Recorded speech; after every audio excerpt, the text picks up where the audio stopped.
have now the oral defense of the BEd group with the title Effectiveness of Online Learning as Perceived by Third Year BEd Students of the University of Cebu, Maine, with their lead researcher, Ms. Finkelshane Maglente, and their research advisor,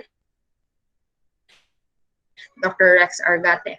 The panel members for this afternoon, we have the chairperson, Dr. Rogasiano Melgar, and the panel members, Mr. Edmund Benedict Elliott and Dr. Winston Fernandez. So the group is given 5 minutes to present or revisit their rationale and their statement of the problem, and the next 10 minutes will be to present their chapters 2 and 3.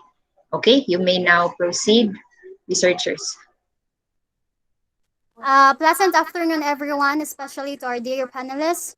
First and foremost, I would like to thank all of you for your presence today. We, Naomi Magdasal, Leslie Califlores, Rishadoy Duba, Desiree Scala, and I are the researcher of the study under the advisory of Dr. Rex T. Argate.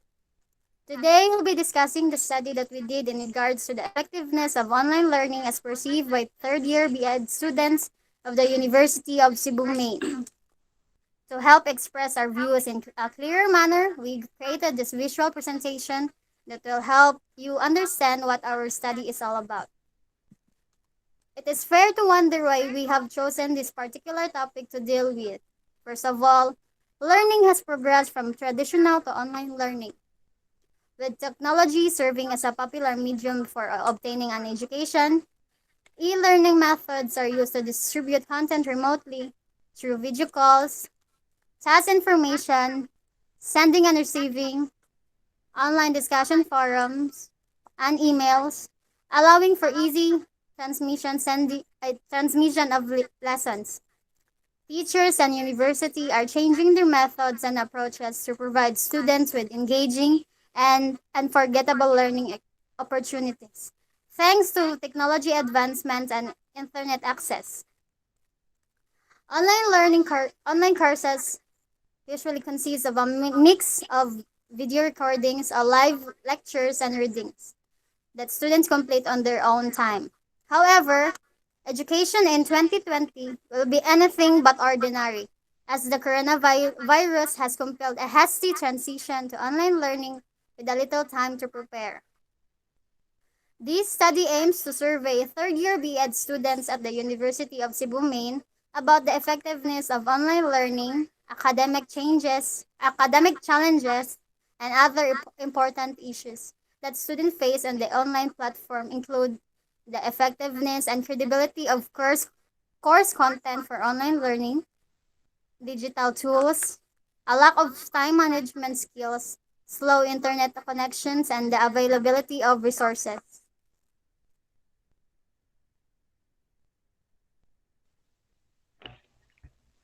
Now that we are familiar with the background of the study, we can move on to supporting it. There are a lot of other researchers who have dived into this topic before, and the results of their studies were helpful in supplying us with thoughts on how to improve our research. They also gave us an idea of the outcome we were to expect.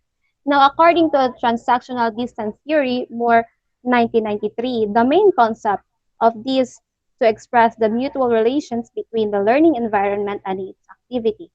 In his study and development of the theory, he acknowledged three main components of TDT that work as the base for much of the research on distance learning.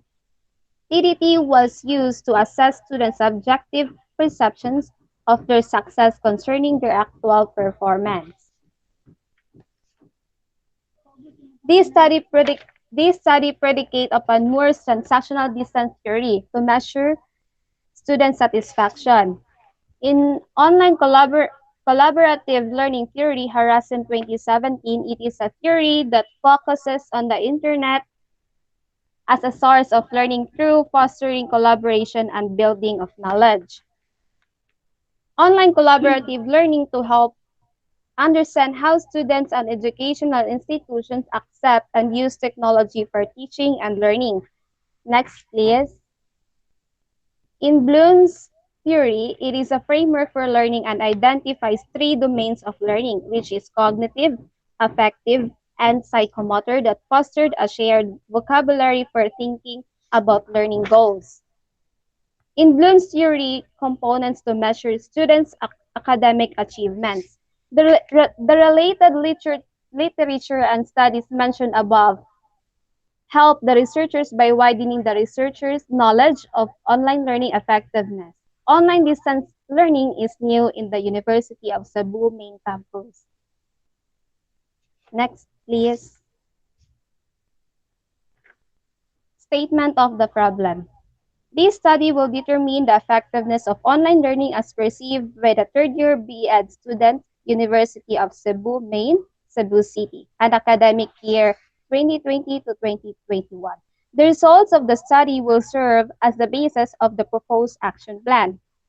Specifically, this study will provide the answers to the following queries. Number one, what is the profile of the respondents in terms of digital literacy, internet access, internet connection type, internet connectivity, devices available and used, auxiliary device, and device ownership. Number two, what is respondents' perceived effectiveness of online learning with respect to teachers' online teaching skills, family support, motivation to learn, stress management skills, online learning environment, and learning management system. Number three, is there a significant relationship between the profile of the respondents and their perceived effectiveness of online learning? And the last one, which is the number four, what action plan may be proposed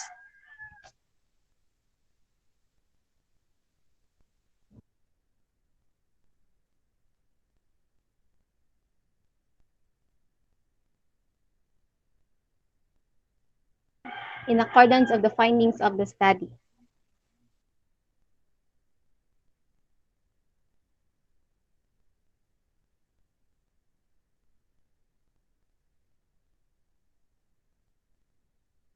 Chapter 2. This chapter presents, analyzes, and interprets the data gathered from the respondents. Profile of the respondents. Table 1.1 shows that 41 or 61.2% of the respondents were intermediate in terms of digital literacy and 1 or 1.5% were beginner. Therefore, most of the respondents were in the intermediate level with regards to digital literacy. Next. Table 1.2 shows that 31 or 46.3% of the respondents were using prepaid and 1 or 1.5% of the respondents were using all of the internet access. Therefore, most of the respondents were using prepaid Wi-Fi. Next. Table 1.3 shows that 36 or 53.7% of the respondents were using mobile data and 8 or 11.9% were using DSL and other internet connections. Therefore, most of the respondents were using mobile data as their internet access. Next. Table 1.4 indicates that 45 or 67.2% of the respondents have a moderate internet connection and 6 or 9% of the respondents have fast internet connection. Therefore, most of the respondents have a moderate internet connection. Table 1.5 indicates that 50 or 74.6% of the respondents were using smartphones and 1 or 1.5% of the respondents were using tablet and desktop. Therefore, most of the respondents were using smartphones as their device available and used. Next. Table 1.6 indicates that 56 or 83.6% of the respondents were using headphones or earphones as their auxiliary device, and 1 or 1.5% of the respondents were using microphone. Therefore, most of the respondents are using headphones or earphones as their auxiliary devices.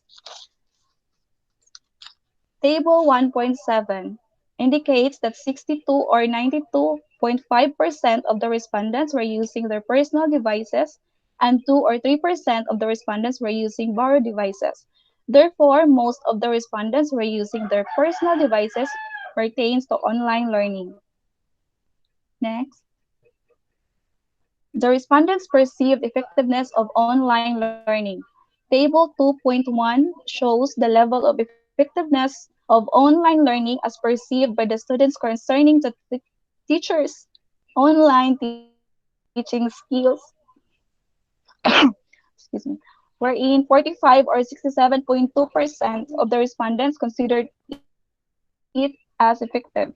Therefore, most of the respondents perceive the teachers as having effective teaching skills in the online learning modality. Next, Table 2.2 shows the level of effectiveness of online learning as perceived by the students with concerning to family support, wherein 38 or 56.7% of the respondents considered it as effective. Therefore, most of the respondents believe that online learning would be effective if there is family support. Next, Table 2.3 shows the level of effectiveness of online learning as perceived by students concerning motivation to learn, wherein 53 or 79.1% of the respondents considered it as effective. Therefore, most of the respondents believe that online learning would be effective if there is motivation to learn in the part of the students. Table 2.4 show the level of effectiveness of online learning as perceived by the student concerning the stress management skills. Most of respondents believe that online learning would be effective if students had stress management skills. Table 2.5 show the level of effectiveness of online learning as perceived by the students with concerning online learning environment. Most respondents believe that online learning would be effective if provided with proper online learning environment. Table 2.6 shows that the level of effectiveness of online learning as perceived by the students with concerning learning management system. Most respondents believe that online learning would be effective with the utilization of learning management system. Table 3.1 shows the significant relationship of digital literacy to the level of effectiveness perceived by the respondents. The highest computed value is the digital literacy versus the learning management system, which is 18.403% consider reject HO, which means significant and has a Kramer's of 0.288 consider has a weak strength. Thus, the Last 2 minutes. respondents' digital literacy does not have any bearing on their effectiveness on online learning except in the learning management system. Table 3.2 shows that the significant relationship of internet access to the level effectiveness perceived by the respondents. The highest computed value is the internet access versus the online learning environment, which is 44.271% consider reject HO, which means significant and has a Kramer's of 0.469 consider has a medium strength internet access versus teacher online teaching skills, stress management, and online learning environment consider being significant and reject HO. Table 3.3 shows a significant relationship of the internet connectivity type to the level of effectiveness perceived by the students. The highest computed value is internet connectivity type versus the teaching online teaching skills, which is 14.349% consider reject HO, which means significant and has Kramer's of 0.327 consider has a weak strength. Internet connectivity type versus teaching online teaching skills and online learning environment consider being significant and reject HO. Table 3.4. The highest computed value is the internet connectivity versus the online learning management, which is 14.513%, which means significant, and screamers of 0.329 consider has a weak strength. Thus, the responded internet connectivity does not have any bearing of their effectiveness in online learning except in the online learning environment.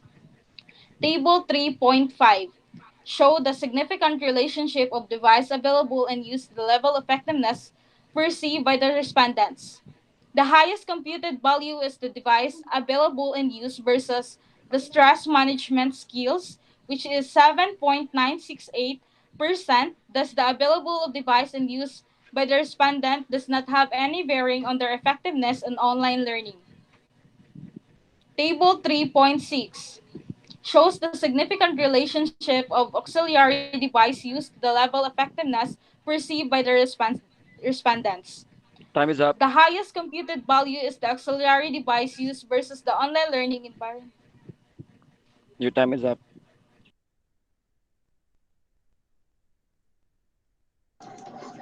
Okay, thank you. We'll now proceed uh, 10 minutes questions from the panel members on the presentation of the researchers. Um, Dr. Melgar, Dr. Fernandez, and Sir.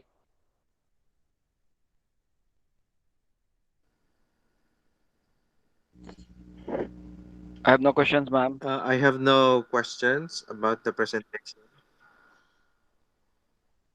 Same here, here, sir. No question. Thank you, sir. Thank you, sir.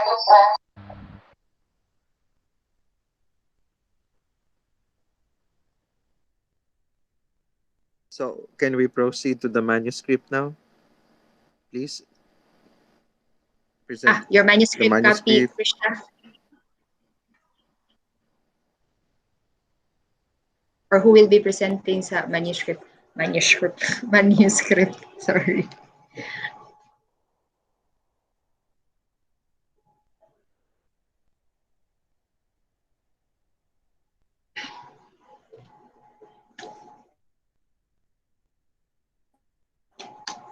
Mhm.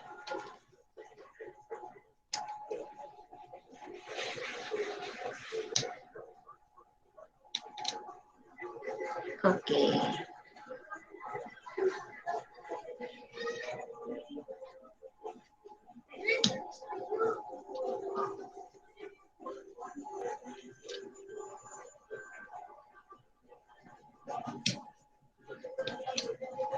Okay, sir. Dr. Melgar, your call, sir.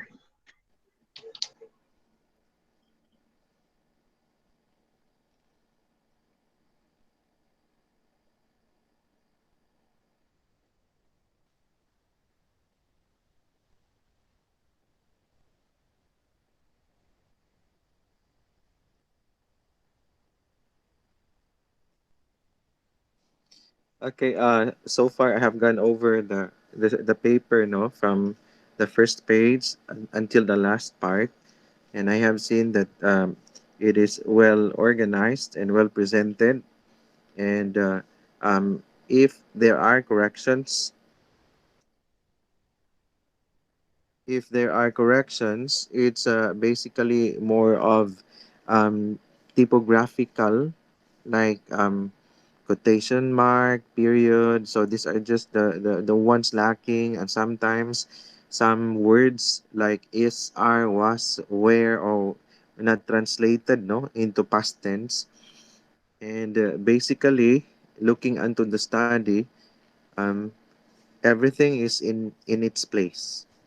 So it's just that I think there's a part here that the researchers will have to just focus on the the technicalities like the formatting, uh, indenting, the definition of terms, significance of the study, and also um, with regard to the appendices and the format.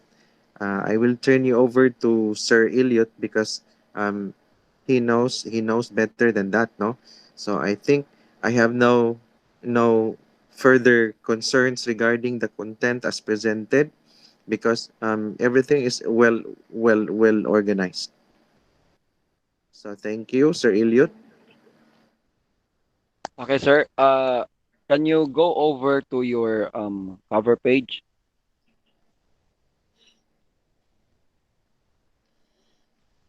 Okay, so take note of the changes that I have done on your cover page.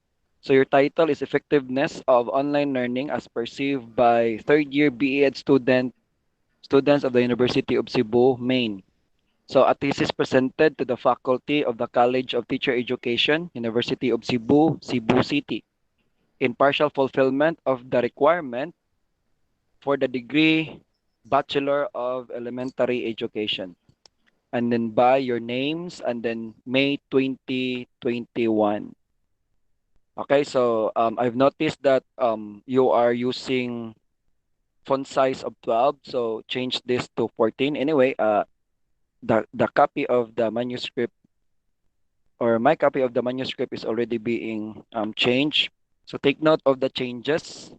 Okay, and then for the approval sheet, take note of the changes for the uh, committee.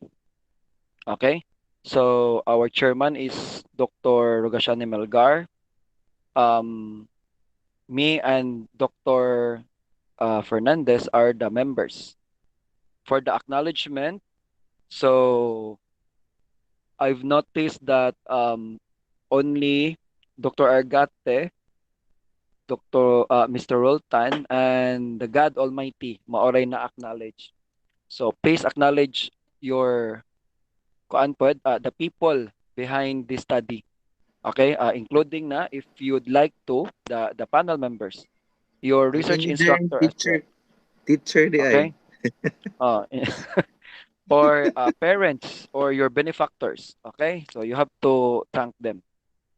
And this is not I could not edit this one. I don't know what kind of format you are using with this. Kay pag indent na ko anang word nga first, mo adto siya diretso sa right. Okay, so dili siya ordinary nga indentation. So wala na lang ko hilabti. So take note ha of the changes. For the abstract,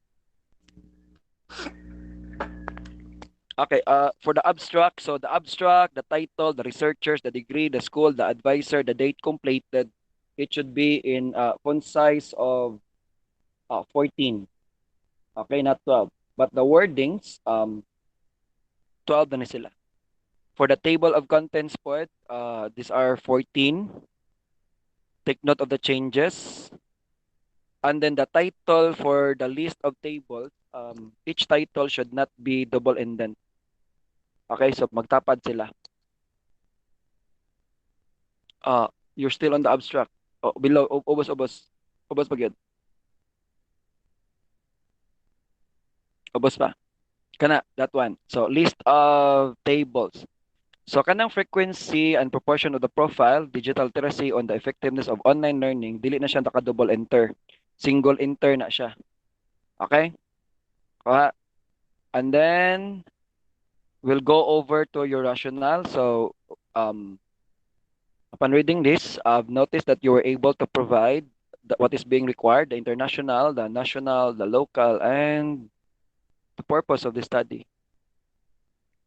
It's just the what you call this, the title page. It should be chapter 1, the problem and its scope, introduction. Should not be in double enter, and it should be all caps. Okay, so font size still is 14. And then, including for your theoretical background, go over to your theoretical background. So, transactional distance theory should not be on bold. Okay, so this should be a simple part of the paragraph. Online collaborative learning theory should not be bold also.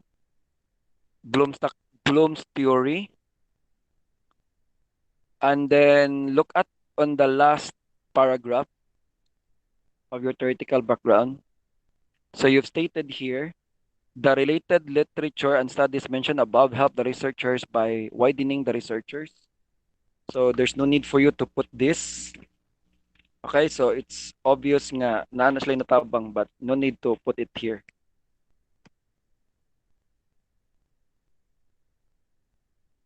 So you may take this out na. Okay? And then for the statement of the problem, so na siya centered din ha, which is the problem. It should be all caps. So this study will determine, it's no longer will determine, this study determined, or the study determined, it should be on past tense na because this is already the oral defense. So ako i-change siya, the study. So the study determined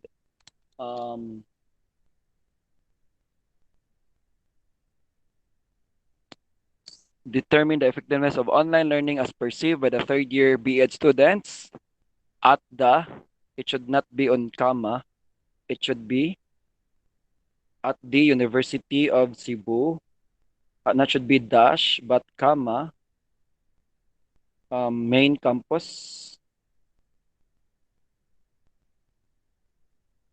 and then school year, you don't need to put there Cebu City, and then SY, comma, SY 2020-2021. So the results of the study will serve as basis of the proposed action plan. So it should be not will serve the result of the study were Sir. used or were served as basis past tense na basis of the proposed action plan, and then specifically should be indented. The study will provide the answers to the following queries. Dili will provide, okay? Pwede na po answer the following queries. Profile of the respondents in terms of, okay, what is the respondents' perceived effectiveness of online learning with respect to teachers, online teaching skills, family support. Okay. Is there a significant relationship between the profile of respondents and the perceived effectiveness of online learning? And what action plan may be proposed? So it should be stated like this. Since you are proposing a proposed action plan, what action plan could be proposed based on the study? Statement: there is no significant relationship between the profile of respondents and the perceived effectiveness of online learning. This should not be on italicized. Simple lagi Japan siya. Not dili ma bold, dili ma times 2. I don't know ano naka times 2 ni siya sa format. And then 14 ang font size. Profile of the respondents and their perceived effect. Okay. For the significance of the study, this should be on a separate page.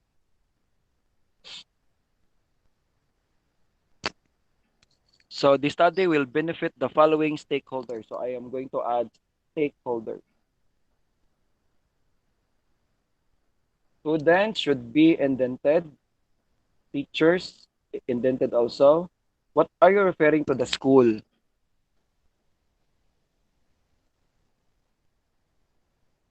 Okay na taning school, Sir Ogie and Sir Winston? Maybe school administrators. School. In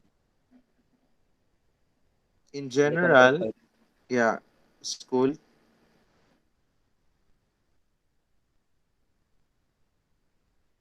Improve the learning resource attended an online platform likewise study seem to require an opportunity to school to bestow appropriate resources.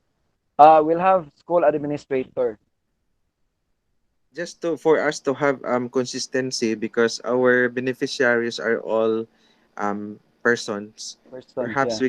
we could make it school Ano, administrators. okay, so it's ano Cambria man eh. Okay, so researchers should be indented also as well as the future researchers. So for your research methodology, you don't have to put here this chapter explains the various methodologies. So we'll go directly to the research design. So the study utilized the quantitative descriptive research design, and then the quantitative descriptive design should not be italicized. Okay? Involves a quantitative descriptive research design. So since this is actually correlational, i-mention na lang dito that you are using use descriptive correlational method. Okay, kay ang inyong correlational naa siya on your third paragraph. So iipon siya sa inyong first paragraph. Nasa The third, stud third line. Third line. Third line. Research environment, College of Teacher Education, University of Cebu. Okay, so the second paragraph should be the first. Okay? And then kining College of Teacher Education nga discussion ang kining gi-mention niyo on your first paragraph of the research environment, iipon siya aning inyong third paragraph. Okay? Which is the UCCTE. And then since you've mentioned here competitive graduates from numerous degree programs, so you have to mention all the programs being offered in the CTE. Katong BA Ed, BS Ed, unsa pa to, BS Ned, BPED, so kato sila. And then mention also the majors being offered. How about you, Sir Ogie? Anything to add, sir? Yeah, okay, sir. I agree with what you have said. So we can proceed, sir. Thank you. For the research and respondents, determining response to the study research, you will use simple random sampling to 60 bits and research response to the study. For selected, use Pinwheel. Students, university to carry this research simple and Ano lang, Bachelor sir? of Tense. Bachelor of Tense Elementary lang sa Education. respondents. Respondents where the third year bachelor. So take note ha sa suggestion ni sir. The respondents were given a link. This part here, on the I think on the second paragraph, this is actually first, second, the third sentence. The respondents were given a link to Google Forms as researcher could determine the possible. This should be on your gathering of data or Gathering data of data. gathering. Dito na siya ibutang. Research instrument uses a researcher's questionnaire. Used is a researcher's questionnaire. Are you talking about Wax. researcher made? Researchers? Is your questionnaire a researcher made? Were you the one who formulated the questionnaire? Yes, sir. Because- Yes, sir. Ha? Kamo? So, So, na-test ba ni pilot test ba ni siya? Ang inyong instrument? Research. Gi-validate ra, sir. Na-validate ra siya? Gipa-validate ninyo og how many experts? 3, sir. Tulo lang. So,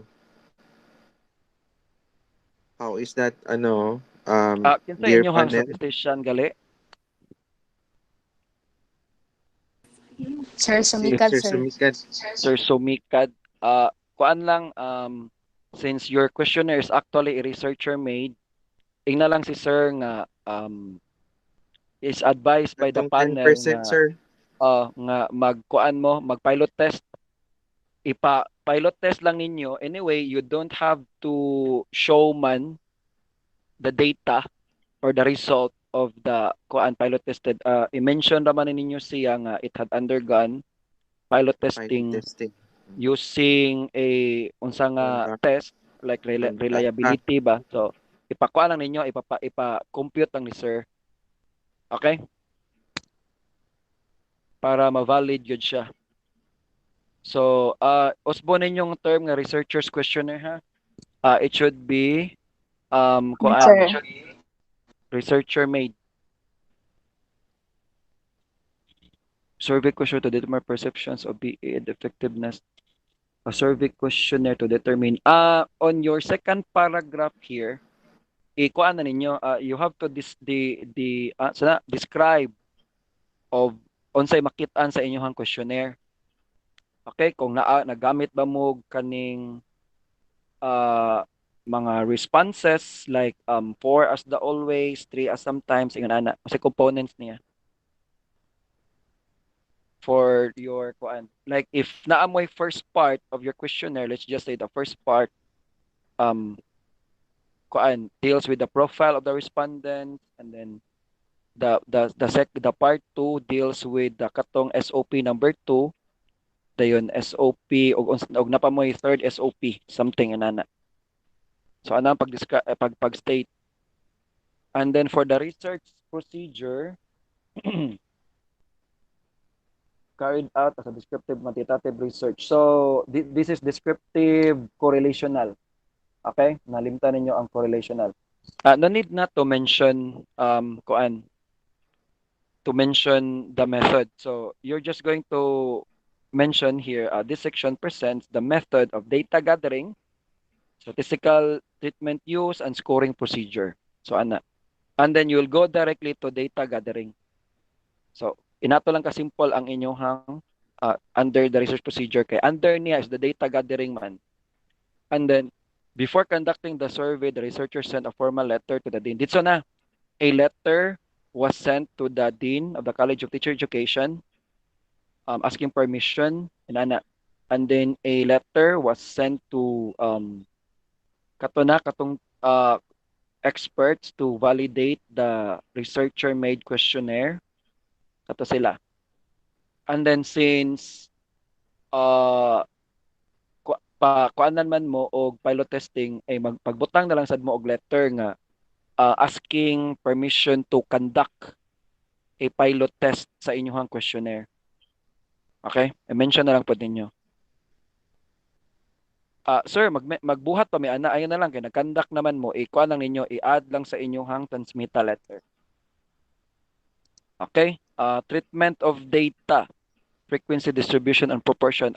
Question, kamoy ang kisay kuan ninyo ani, are you lang or the statistician ninyo? Kining frequency, Sir, distribution. sir. Okay. That's it.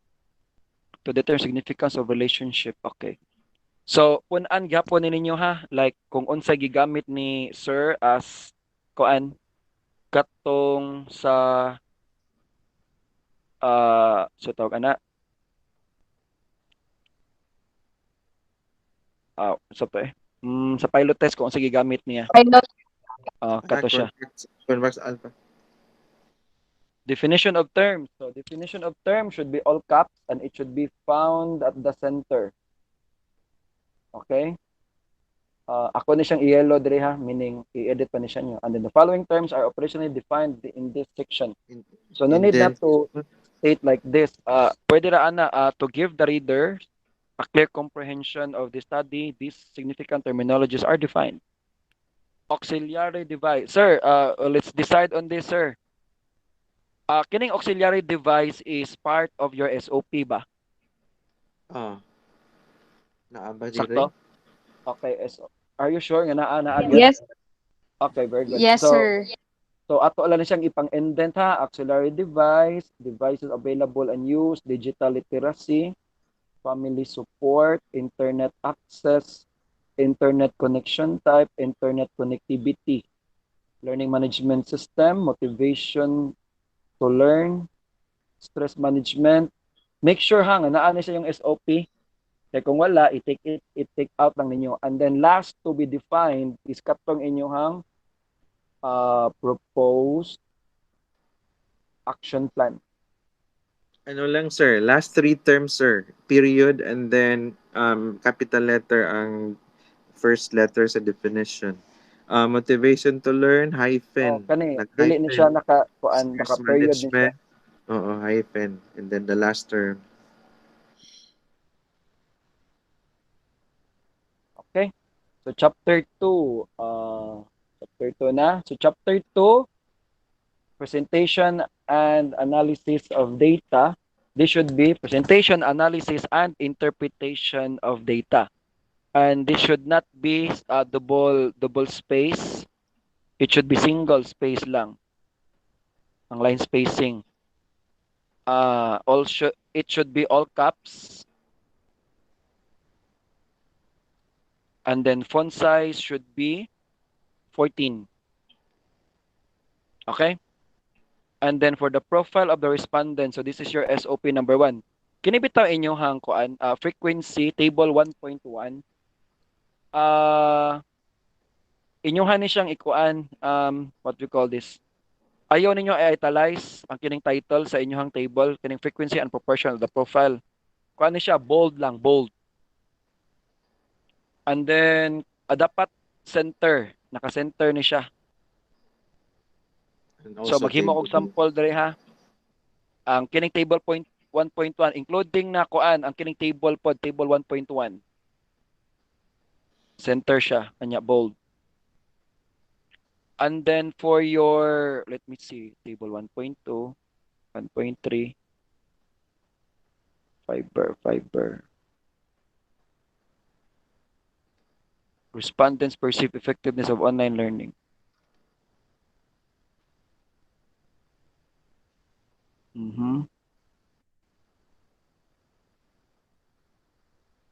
Table 2.2. On your interpretation, ayaw na ibalik og mention ang table number. So example, kini siya ang inyong balik ta sa table 1. So sa table 1, table 1.1, di ba? The title is the frequency and proportion of the profile, digital literacy, and effectiveness of online learning. Tanawa ang ubos sa inyong table. Naan nyo, gibutang na po nyo balik, table 1.1. Dito na. So, mingon baron ka, this indicates that 8 or 18.9% of the respondents were proficient in digital literacy. Ayaw na pagbutang og balik og table 1.1. Kaya naman siya sa babaw. Okay? 2.1. 2.3.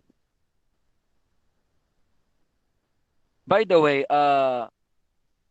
for your significance, unsa may result sa in general, accept or reject? Hypothesis. Mostly sir kay Reject? kuan not significant sir. Okay. So, not significant. So, therefore, reject. No, no significant. So, accept the I rather. Table Accept. 2.3. Okay. Table. Okay, failed. Nakakuan gyapon ni siya ha. Kining inyong content sa table. Basin magubaon niya ni kung i-12, i-14 ninyo, ayaw na ninyo i-14. Ang kinilang mga inyong habitang interpretation, the title, the table number, the title, and then the interpretation at the bottom or below the table are kay mo ano siya i-font 14 ninyo. Kay basin unyag budako nig space ug maayo kung i-appeal ninyo mabungkag ni inyong table. Okay? Let it be na lang. Reject each O. Okay. Table 3.7, chapter 3. Okay. No bearing on the effectiveness on learning. Okay. So chapter 3, the same with chapter 2. This should be all caps. It should not be double entered. Single lang ni siya. Summary, findings, conclusions, and recommendation. Should be all caps. So summary. So take note sa inyong summary ha, ang inyong main problem atong gi-change. The study determined. So ang summary mo follow po siya. So the study will determine pa inyong ha. So ato na siyang i-kuan ha. I-take note. And then the term summary should be at the center. Okay? The study utilized quantitative method. Nalimtan na po ninyo mention ang correlational. The study used descriptive correlational method. Online subjects were 67 BE Ed students, Department of University of Cebu. Random sampling. Populations of being selected in samples. Undergo validity approval. Okay, researcher made question. Okay, okay. findings. Ubos kayo yung findings. At for chapter 3, same gapon, font size is 12. 14 rather. Findings should be at the center. For the profile of the respondent, the following findings were derived. Okay, if you've noticed nga on your profile, sa inyong profile, naabot to siya, o pila ito, 1.7, no? Ayaw na ninyo siya ingon ani. Iditso na ninyo. Like, mayingon mo, majority of the respondents were intermediate level of digital literacy using prepaid Wi-Fi.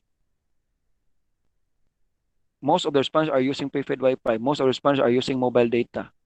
Prepaid Wi-Fi. Mobile data. Dili ni siya usa lang kakuan. So, okay. Kining using Wi-Fi, sir, ba? O mobile data? Using Wi-Fi. Mobile data. Kaya kung most of the respondents are using prepaid Wi-Fi, unya, most of the respondents are using mobile data, so unsa man gyud ilang gigamit?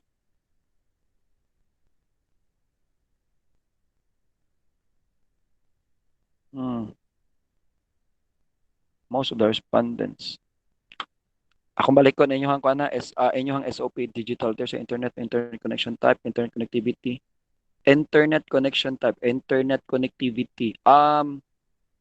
Murag ang inyong 1.3 and 1.4 murag mao raman internet connection type. So we're dealing about Wi-Fi ba or duha raman na siya, naka Wi-Fi ka or naka data. Or were you talking about ang Wi-Fi, is it data ba or kuan? Post data o kaning prepaid? Oh, yes, sir. Kanang postpaid, sir, niya. Prepaid Wi-Fi. Internet connectivity. Ang kining internet connectivity, unsa gimin ninyo ani? Kay murag maoras lang no. Sir, internet connectivity has something to do with speed. If we go to the questionnaire, internet connectivity is fast, moderate, slow, and poor or no internet connection. Okay, sir. Thank you, sir. Internet connectivity. So, findings. 1.3. Internet 1.4. Okay. So mo na siya for your findings. Ang kining inyong 1.1, 1.2, 1.3 iso din siya kusa ninyo ka paragraph. Okay? So ayaw ninyo i 1.1, 1.2. Para tong gibuhat daw ganina ba the respondents, most of the respondents were intermediate level of digital literacy, are using prepaid Wi-Fi, using mobile data, having moderate internet connection, using smartphone devices for online learning. So ana na siya. Ayaw na siya nyo i 1.1, 1.2. I-fuse na ninyo og usa ka paragraph. Okay? Anyway, na-arrange naman ninyo kay ang mga highest score man ni sa inyong result. Conclusion. Okay, layo as conclusion ay. Nadaon man. Conclusion should be on the center.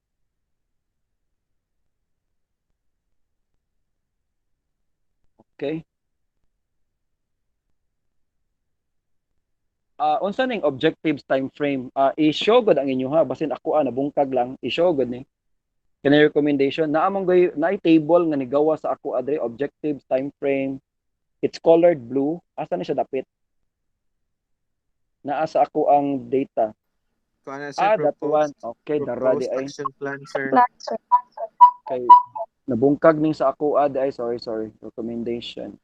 Day 1 morning activity, active prior knowledge and stress.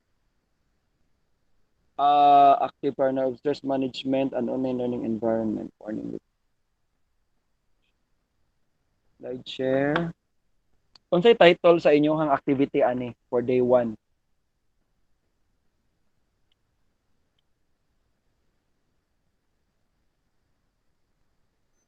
Active prior knowledge. Resource management. Pwede mag-seminar on stress management Ah, and online learning environment.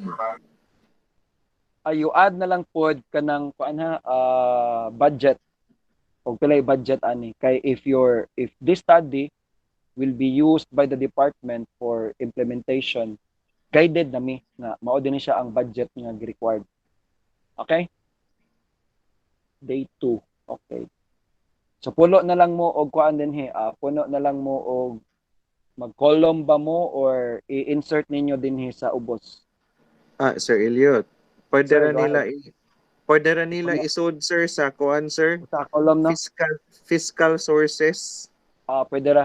So ipuno na Ato lang nyo lang ang budget. indicate, oo.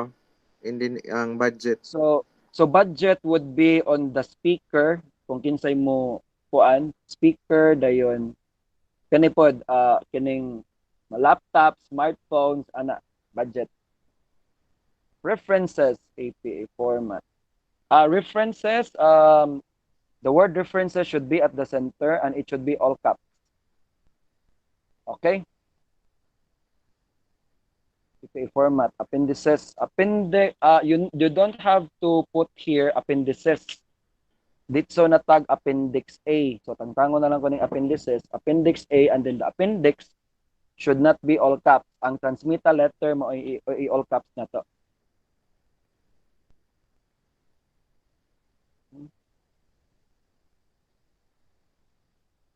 Okay. Survey questionnaire.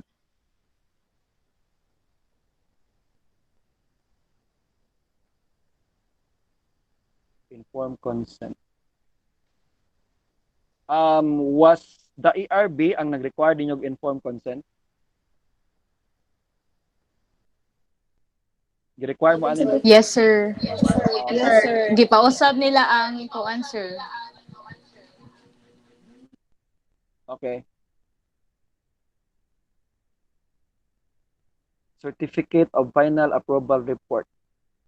Location map, University of Cebu. Okay, so okay na inyong map. It's just change location map into local of the study. Okay? Curriculum vitae.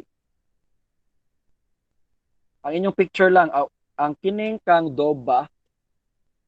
So kining position ni Doba sa iyang picture nga ni align sa iyang name. So mo ni siya ang kuan jud ang position niya. And then ayaw ninyo i-double space ha or double line. Kinibita inyong personal data. Ayaw nyo double line. Single lang ni sila. Okay, so I have nothing to add, sir. Okay, and Sir Winston. How about you, Dr. Fernandez? Do you have anything to add? Okay, no, sir. Okay na, sir. Okay, ano lang. Verdict. Sige. So, I think your advisor can help a lot in the review of all the kanang contents in terms of the changes that should be done with regard to technicalities. Kana raman siya. But content-wise, I don't find any problem, no?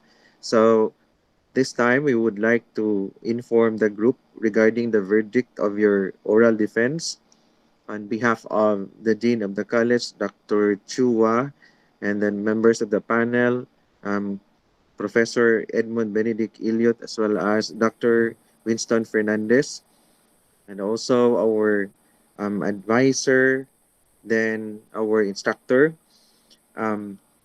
We would like to inform you that your group has passed, of course, with flying colors. Okay, so congratulations. Thank you, sir. Congratulations. Okay, congratulations to the group. Congrats, Sir X. Congrats, sir. Congrats, sir. Kuan ay documentation ninyo. You may turn on your camera and then you can do a